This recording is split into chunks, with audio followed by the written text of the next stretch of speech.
Well, my favorite place to eat around the Deep Creek Lake area is definitely Archie's BBQ, as y'all could see the sign before this clip.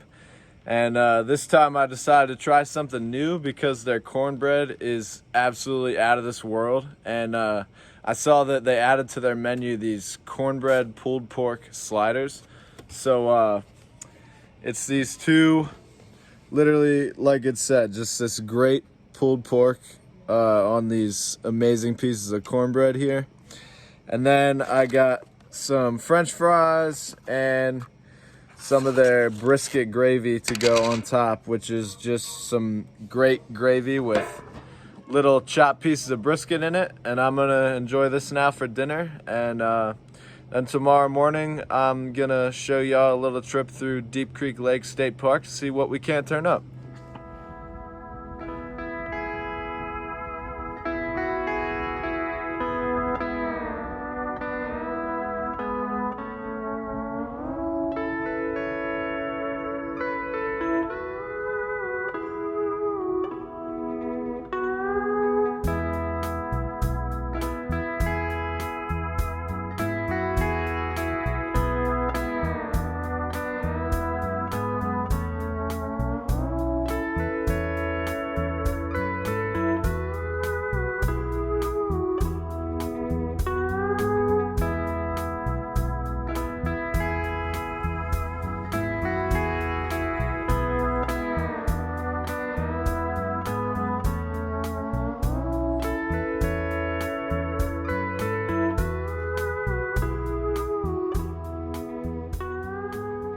I'm currently located at Deep Creek Lake State Park, and I'm standing right next to a very big regenerative group of eastern hemlocks, as you can see behind me.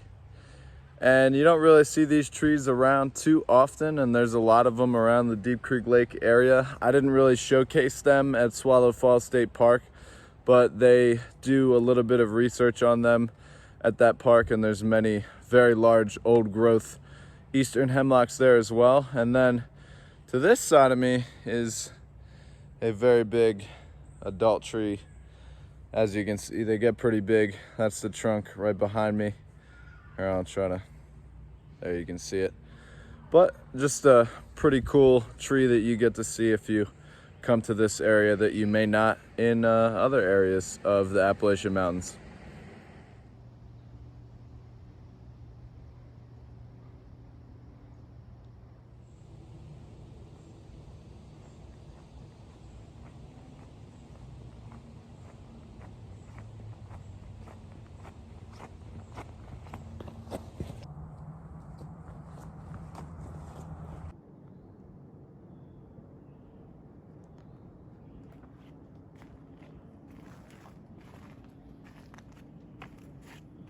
So this fern species that we see right here is known as rock polypody, and I've showed it before in some of my videos, but it's a rather smooth pinnate, I guess you would say, fern, and you see its little increments here are very smooth looking, and it grows on the rocks as its name suggests, and the species name is Polypodium virginianum.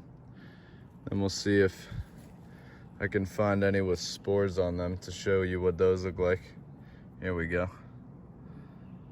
So that's how these ferns reproduce sexually. They will release little spores into the atmosphere, and then it will land somewhere suitable, such as this rock, and then a new plant will form. And they also will creep along, meaning they'll kind of make a vine across the rock. And as you can see, here's some new fronds that are unfrilling right here, and this one's even pretty new. It's not completely out yet, but you can see they kind of curl like the end of a fiddle or a violin there, and that's why the new fronds that are coming out are known as fiddleheads.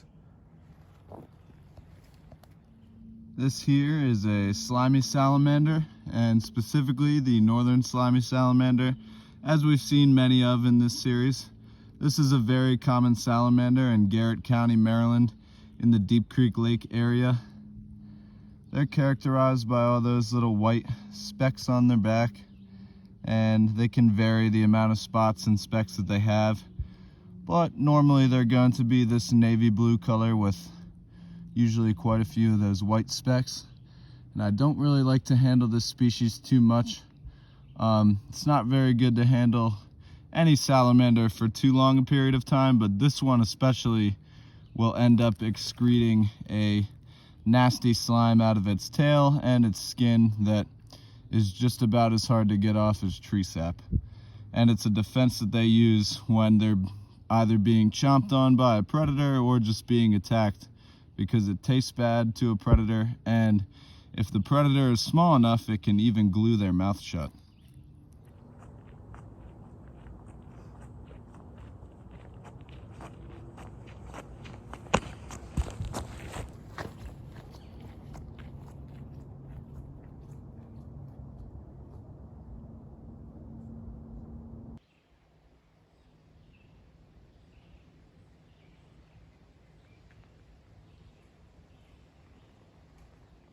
Here is a bigger example of a northern slimy salamander, or Plethodon glutinosus, as we saw in the last clip.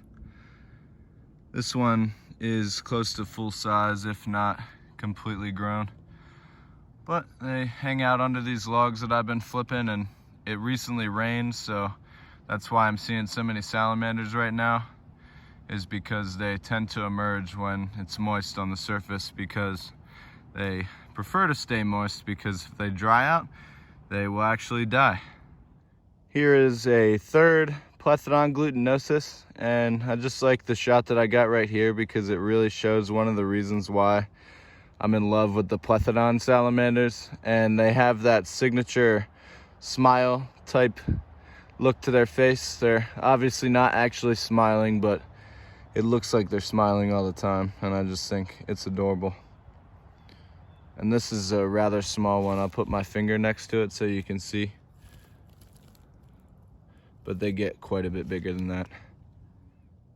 This here is known as the Allegheny mountain dusky salamander, and I flipped this one under a log as well. And they're a little bit difficult to identify compared to the other dusky salamanders, but this species of dusky salamander is set apart from the others in the Desmognathus genus because it spends most of its time a lot further away from water than the other members of the genus. Now, one way to identify a salamander as part of the Desmognathus genus in general is that yellow to off-white wisp that you can see angling back that touches the eye. That little feature is seen on most of the species in this genus.